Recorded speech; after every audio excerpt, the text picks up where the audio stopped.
안녕하세요. 캐나다에 사는 그래픽 디자이너 한어림입니다. 전편에서 소개한 그 무시무시한 물뱀 히드라 말이에요. 그러나 그 히드라가 물에 관한 많은 고급 영어 어휘를 만들어줍니다. 히드라, 지난해에서도 말했듯이 이건 보통 무섭고 악질적인 물뱀이 아니라고 했죠. 우선 대가리가 9개라고 했고요. 게다가 그 대가리들은 날카로운 칼로 잘라버려도 계속 돌아 나올 뿐더러 하나를 자르면 오히려 2개나 튀어나온다고 했죠. 그래서 천하장사 헤라클레스는 대가리 8개를 차례로 자른 다음 휙휙 불러지져서 새로 나오는 걸 막았다고 하네요. 문제는 마지막 대가리 1개 남은 거예요. 이건 절대로 어떻게 볼 도리가 없는 거랍니다. 우선 칼로는 잘라지지도 않으니 어떻게 해요? 그래서 헤라클레스도 하다 안 되니까요. 이걸 무지막지한 방법, 즉 그의 특유의 그 단순 무지를 떨어서 해결해 버린 겁니다. 즉 거대한 바위를 굴려서 그걸로 히드라의 마지막 대가리를 찢어서 깔아 뭉갰다는 거죠. 여기에 제가 촬영한 사진 한 장 같이 보시죠. 무서운 물뱀 히드라하고 싸우고 있는 헤라클레스예요. 이 조각상은 오스트리아의 수도 비니 호프부르크 왕궁에 있어요.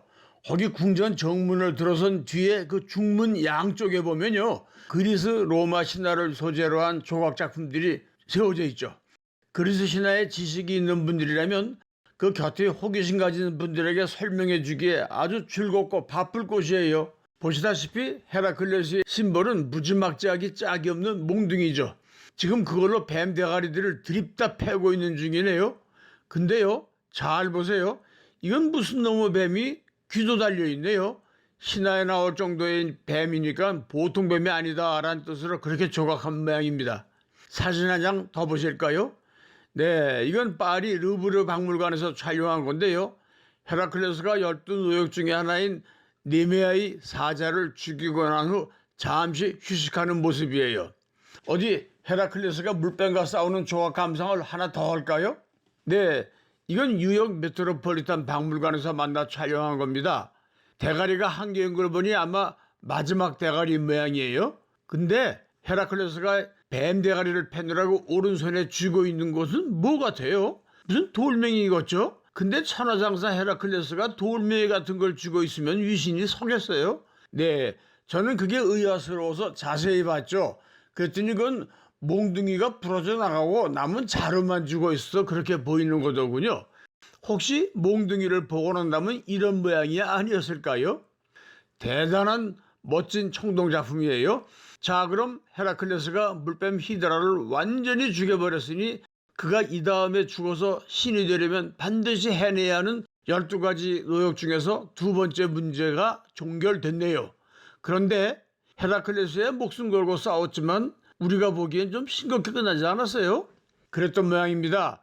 그래서 고대 신화 작가들은 또 좀 이야기거리를 늘렸나 봐요. 즉 헤라클레스가 물뱀 히드라를 죽이고 나서 가만 생각하니 그 히드라의 그 무서운 맹독이 그냥 버리는 것이 좀 아깝게 느껴졌던 겁니다. 그래서 헤라클레스는요, 자기 화살촉에다 그 독을 발라둡니다.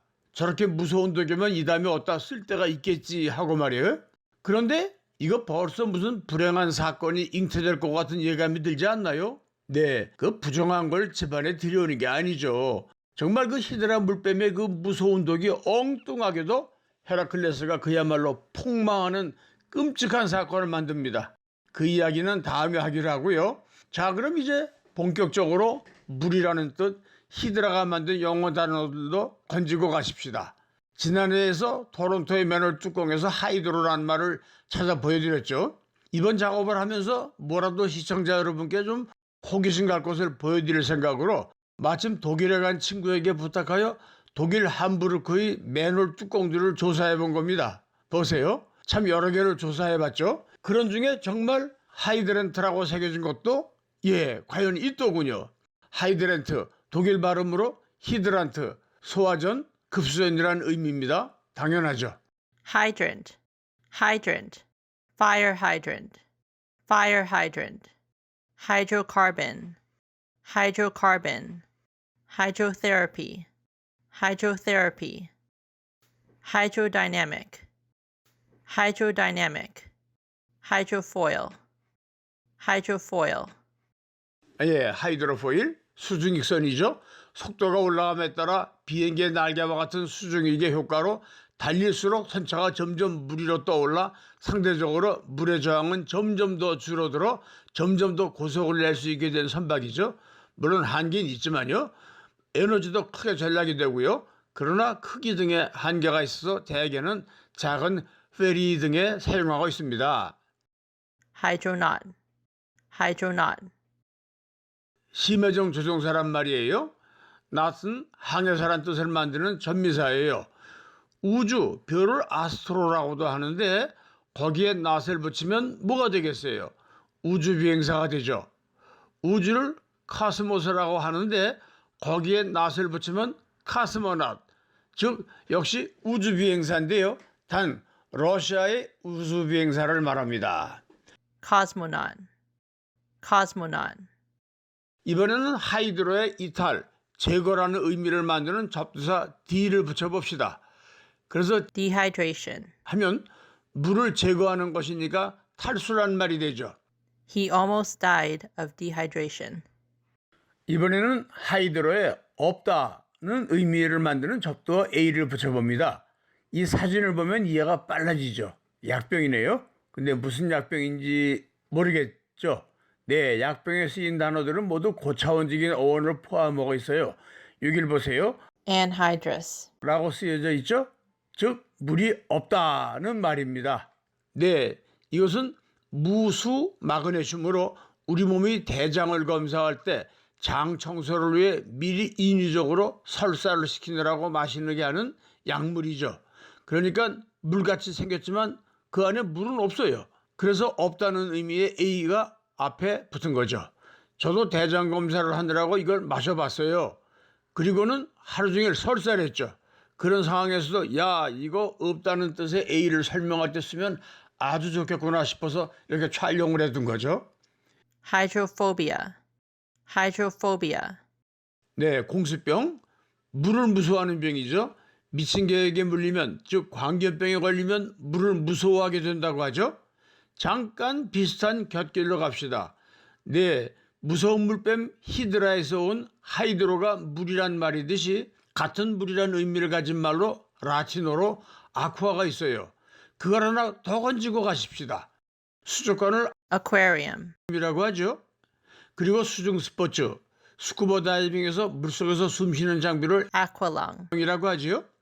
즉 물이란 말 아쿠아의 폐, 허파란 뜻, 렁을 붙인 말입니다. Aqualung. 보실까요? 저는 뭐 아주 프로는 못 되어도 왕년에 스쿠버 다이빙은 꽤 했죠. 바로 제가 등에 메고 있는 것을 Aqualung. 이라고 합니다. 근데 참 많은 사람들이 그걸 그냥 산소 탱크라고 하는데 아니에요. 그냥 보통 공기를 150 내지 250기압으로 압축해서 넣은 거죠. 고압인 수중에서 고압 산소로 호흡을 하면 네, 큰일 나져요. 죽어요. 네, 이렇게 위에서 공수병이란 말, Hydrophobia. 포비아란 말을 아쿠아 뒤에 붙여서 Aquaphobia. 물에 대한 공포증이 되죠. 물이라면 아예 병적으로 질겁하며 무서워하는 거예요. 아, 여기 하이드로포비아와 아쿠아포비아에서 우리가 꼭 알아야 할 전미사 포비아가 나왔습니다. 포비아 포비아 같은 말은 영어 쓰는 나라에서도 심리학적 용어여서 아주 수준 높은 말이에요. 즉 미국, 캐나다 사람들도 생활 속에서는 쓸 일이 거의 없는 말이죠. 그런데 그런 포비아란 말이 근래 갑자기 우리 사회에서 마구 유행을 하고 있더군요. 우선 영화 제목으로 포비아가 있고요. 소셜 포비아, 호모포비아 같은 게 있는데 그런데 왜 그런 어려운 영어를 일부러 한국 발음으로 표기해서 쓰나요? 괜히 사람들이 모르는 말을 꺼내 쓰므로 해서 억지로 가르쳐주는 척하면서 자기네가 무슨 대단한 것 같이 보이게 하려는 의도가 깔린 것은 짐작하지만요. 그런데 더 한심스러운 것은 거기에 엉터리 한국산 영어까지 난무하고 있는 겁니다. 보실까요? 포비아 신드롬, 게임 포비아, 디지털 포비아, 콜 포비아. 세상에 콜 포비아 이게 뭔가 했더니요. 뭐 전화가 오는 곳을 무서워하는 공포증이라네요. 그런 식으로 코로나가 무섭다고 코로나 포비아, 휴먼 포비아, 하다못해 직장에서 하는 회식이 무섭다는 회식 포비아, 이런 식으로 아무데나 막 갖다 붙여서 엉터리 영어를 만들고 있군요. 정말이지 더 한심스럽게 웃기는 것은요, 그런 엉터리 영어를 처음 듣는 사람들로서는 무슨 뜻인지 몰라 할 게 당연하죠. 그러니까 어라 그 아래에 괄호를 놓고 우리말로 설명까지 따로 놓은 겁니다. 네, 이런 말을 진짜 영어인 줄 알고 미국 캐나다에 와서 한번 써보세요. 미국 캐나다 사람들이 어떻게 반응하나 참 어이없어 하지요.